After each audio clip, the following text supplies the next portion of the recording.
California. Oh, that was a lie, cause when I woke up this morning, it was a cloudy day.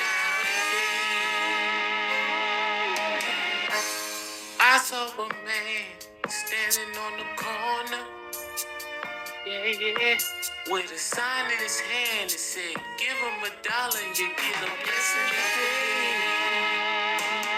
Tell you it does rain in Southern California.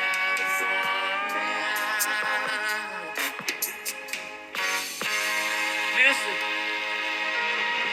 I saw this girl the other day around the corner. She had nowhere to go. Yeah. She been wearing the same clothes for about 8 days in a row. Now we all know that the children are the future. Pretty little girl, she should be in school. Yeah. But instead she had a sign in her hand that said, I'm looking for food. That's why I tell you it does rain. Southern California. You know it's raining right now. Let me play.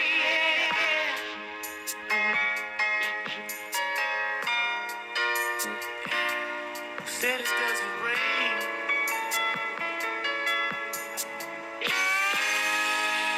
Let me play. Reveille. This is Ayatollah Marv getting back at you. Well, today is going to be a little different. I'm going to do a little something different today. I had a hell of a month this month. I'm in response to some comments that I made on Boss Talk about Africa. I went viral on hate mail. I think I got more hate mail than Charleston White, bro. These Africans, they was mad at me about me talking about Africa. And, I was wondering what the hell I had said, like, that offended them so bad. I finally went back and listened to the tape, and I was mad too, shoot. So I'm here, I'm on today to the Africans and African lovers that I have to apologize for some of the brass shit that came out my mouth about Africa, about monkeys and tigers. I wouldn't want nobody saying, something like that about Compton. I'd be real offended if they was talking about a bunch of projects in Compton and it wasn't true and it wasn't like that. But I wanted to, understand or give an understanding that there are some beautiful places in Africa, and there's, a lot of sightseeing, and there's a lot of things that could be uplifting that are being uplifted today. But we still have to deal with the fact. I'm just fact checking on South Africa, like, the continent of Africa. It's just like the United States. If you go to Mississippi, it ain't like California. I didn't have a good experience. One of my friends got malaria, the other one got vertigo, and but you have beautiful things in Africa, but the mass of Black people in Africa are still struggling. I never said I was there in 2023, but it ain't changed that much from 2001. The dynamics, we have to deal with the facts. And the facts is, your history don't depict all the beauty and glamour that you claim that's going on in Africa, because the masses in South Africa, you don't know the continent. Well, United States got 51 states in the United States, and not every state is the same. In Johannesburg and South Africa, Nigeria, they got their own president. I thought one president was for all of Africa, but it's not. I didn't know that, but now I know. Y'all ain't even got it together where you under one utilitarianism stance with what's going on in Africa.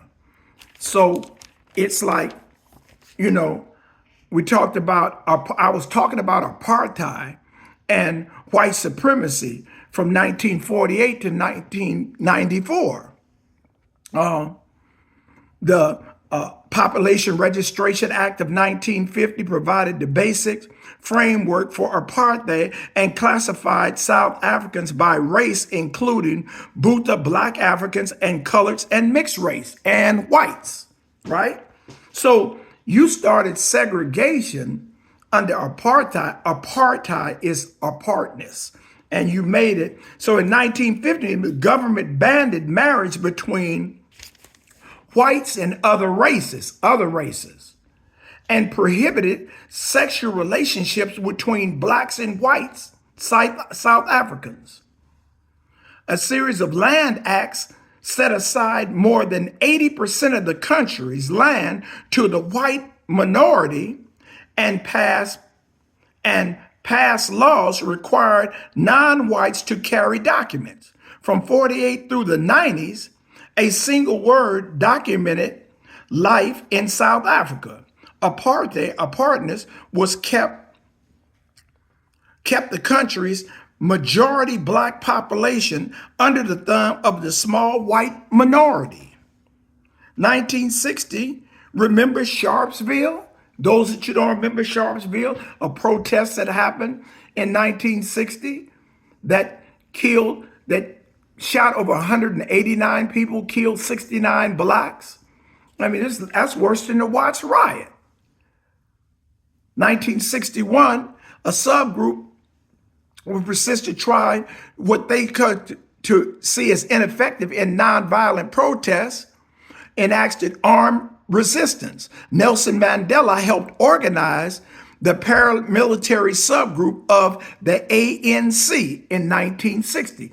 Nelson Mandela, we got to fight this. Nelson was arrested for treason in 1961 and sentenced to a life sentence in Africa. So in 1980, it was a letter smuggled out by his wife, Winnie, who was the face of Nelson Mandela to the NAC for 25 years. Winnie Mandela was acting as the face, and Nelson was the boogeyman. He was the martyr that kept South Africans with the fight. And this was what he wrote at that time, the letter to the African nation. This letter: unite, mobilize, fight on, between evil avail of the united masses' actions, and hammer out the armed struggle. We shall crush apartheid. What about the assassination of Patrice Lumumba, Stephen Biko, Kwame Nkrumah, all these nationalist fighters in the cause of freedom? Of 20% of the population of your nation controls everything.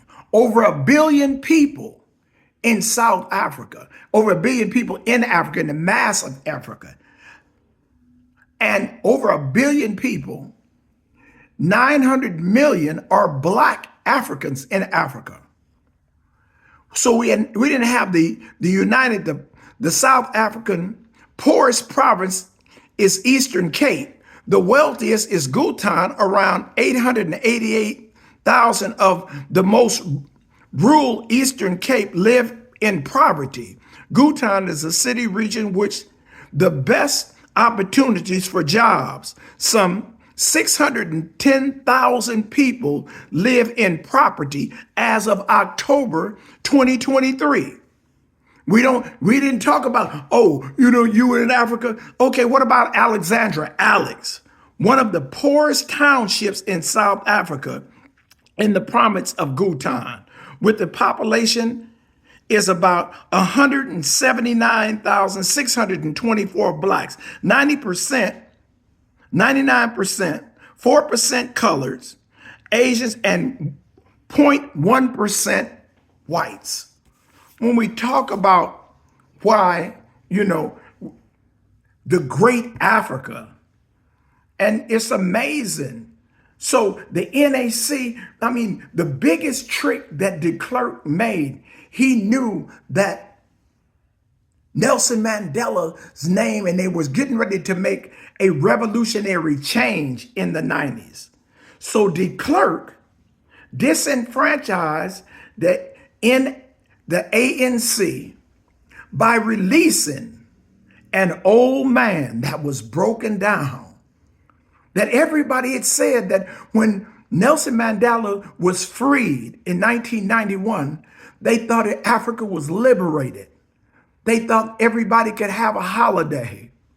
And he was just an old man, broken and tore down.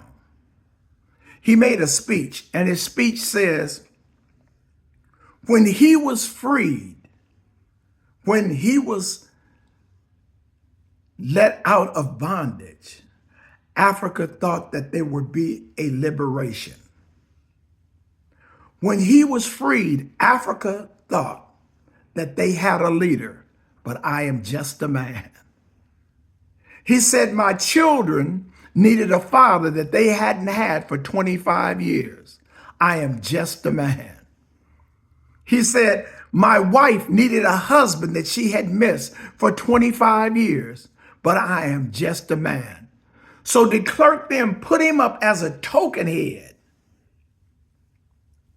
And the ANC took a deal and stopped their revolutionary concept for a few and went over. And they turned against Winnie Mandela, the forefront, the fighter, the one that kept the spirit and the inspiration. And they started, de Klerk then made Nelson, put her under charges. And she was so bitter that how she had helped these people, and they let her down. So when you tell me about Africa and what I don't know, I went back and did my due diligence. Winnie Mandela came to the United States Snakes of America and asked America to free Tookie Williams, a gang member that was going to prison and was in prison and was going to the death penalty, was getting the death penalty. She came to America. She didn't go to Disneyland. She didn't go to Hollywood. She went straight to San Quentin. And they had sent her some children's books for Africans. And she said, just give him a pass to come to Africa, exile him from America, and bring him to Africa. And these Peckerwoods would not do it. They would not release him. And you Africans, you let Winnie Mandela down. And now you tell me about, some of these pseudo-intellectuals are telling me about, well, we have middle class. You've always been under a class system, idiot. And it hasn't done you any good at all. The class system was apartheid, segregation. They got it from United Snakes of America. But we're only 13% of the population, and they kept us underhand and underfoot. And they're majority rule. You're the majority rule, and 20% and less than 20% hold you in bondage. Your new president, Cyrus,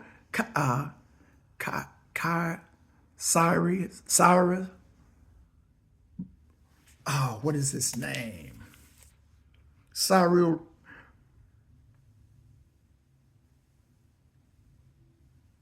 Ramaphosa,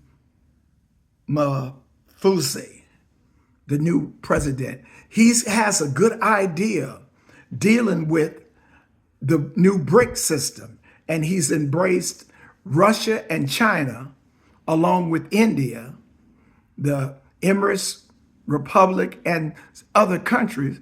But you still ain't got with Nigeria. You ain't got with your own. I didn't know Nigeria, and I thought one president for Africa. Each of y'all got your own president. So you blacks need to get together. The BRICS is a good cast off for the dollar. But when you had like Libya, Gaddafi trying to unite the euro and getting your gold and your rights back, you didn't help him when he got oppressed. You kicked back. You didn't do anything that you could have done to make your life better. And I'm glad, but I have a problem with your president right now. Is it utilitarianism, the greatest good for the greatest number? Because that's what works for Africa. The population, the greatest good for the greatest number. But he was a member of the ANC when Nelson Mandela had been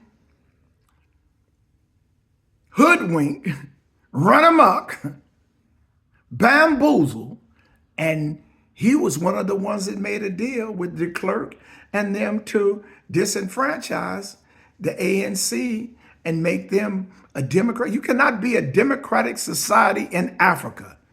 You cannot Americanize yourself because blacks, wherever we are in the world, with the Jews, the black Jews, the white Jews are over black Jews.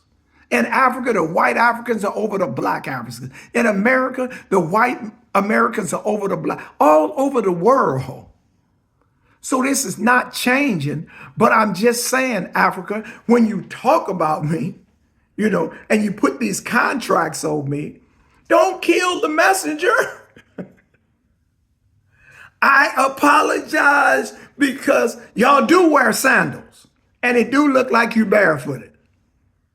And in your ghettos, when I was talking about it was 20,000 in a Lexus right behind one Sandton, the richest suburb in Johannesburg, right across the river, this mass. I just talked to a girl this weekend. Do you realize how many blacks, Oprah Winfrey,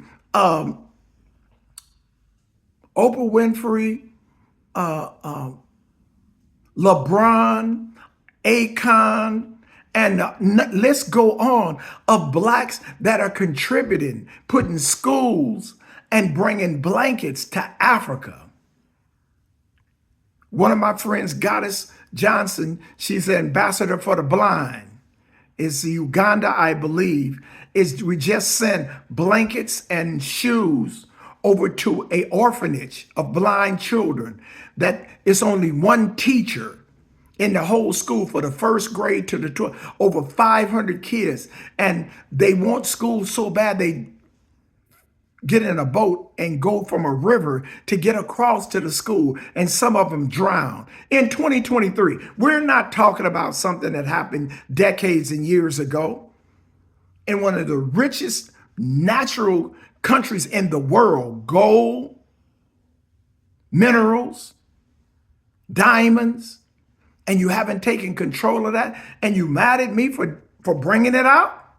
Okay, some of y'all doing good. I got a gang of you intellectuals that's been sending me hate mail. And when I respond, send me a picture of your house. No one has done it. They say I got 65,000 negative comments. I'm blowing up the internet with Africans being mad at me for what I said. You can't be mad at me about monkeys and gorillas. Oh, one person said, oh, it ain't no tigers in Africa. I don't know. You got lions. We got tigers. We got a zoo. So I don't know. I just don't know. I ain't been around all of that.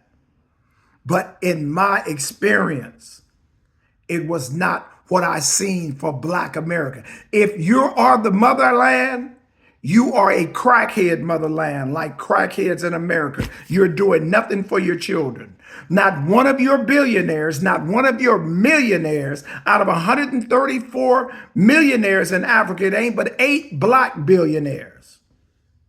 8 black, and ain't but one of them black in Johannesburg.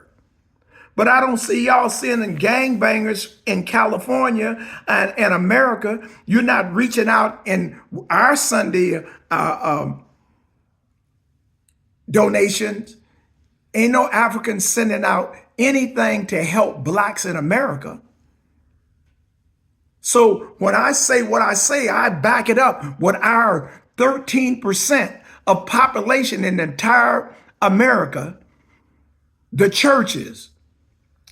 The Reverend Blake, his Christian movement, they got churches We have many black preachers over there sending the word of Christianity and sending blankets. How many of you Africans are sending anything to America?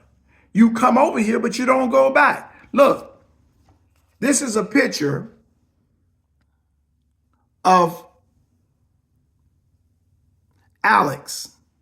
Alexandria 2023. When you say you're doing so good, here's a picture of 2023. This is the township of Alexandria. Little dude drinking out of a faucet, ladies washing her clothes. Yes. So when you're mad at me telling me about how well everything is, the township of Alexandria. This is not 2001. This is right now in 2023. Live pictures. So I'm not mad. I'm just scared of my life. Please, Africans, don't kill me. Don't send no hitmen. Yes.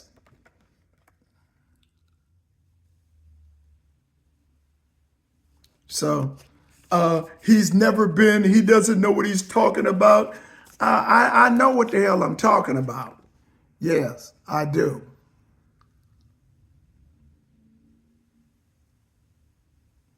And yes, you have some beautiful towns in Africa. You have some beautiful places, but you don't have blacks living there. The majority of blacks in Africa are in poverty with all the gold and stuff. I hope your president does the liberation in good intent for the masses, for the mass blacks in Africa, and does the right thing. And okay, democracy will not get you anywhere in Africa, not for your rule. You're better off dealing with China and communism. You really need to deal with utilitarianism, the greatest good for the greatest number. You will be better off in 10 years under a utilitarian government than you will a democratic government, because they will bamboozle you. Like I said, a couple of you telling me about now we become middle class. That's what fucked up blacks in America. When it was whites and blacks, poor and rich, we understood where we were. When we become middle class, now y'all fighting with each other or who's doing the best, who has the best TV. Oh, we all have color. No, you don't all have color TVs. And in 2023, it's some townships in Africa that still don't have running water and electricity. So for my other comments of hate and this, man, do your homework. You living in a city you don't know nothing about. So get on your game and stay off mine. But I do apologize for the African, the monkey joke and the gorilla and the elephant, all that shit. That was just me being facetious. And I don't mean any harm. I really want to promote black unity. But everything that America has done to promote black unity, no African has helped us do it. You haven't come over here and say, our little brother, we got a better way for you. Or we're going to make a better way for you. You ain't sent no diamonds here. You ain't sent no gold here. We know what to do with it. With our 13%, we'll make it happen. So, we got more in common than we got apart. So Africa, I humbly apologize again for those comments. But I meant what I said. I meant what I said, and it ain't going to be taken back. But I just want you to know it was all in clear understanding. Now that we got understanding, we got a relationship. Y'all can keep on writing me. I'm going to respond. I couldn't respond to 65,000 motherfuckers, but I will respond and let it be known that I ain't scared of y'all. I'm not scared of you motherfuckers. Ayatollah Marv, Hit them likes, hit them shares, subscribe, and get with me. I'll be back at you. Hey, and the African that said he'll send me a ticket, I don't want it. You'll never get me over there and kill me. Hey, come to Compton. I got you. Rosecrans Central.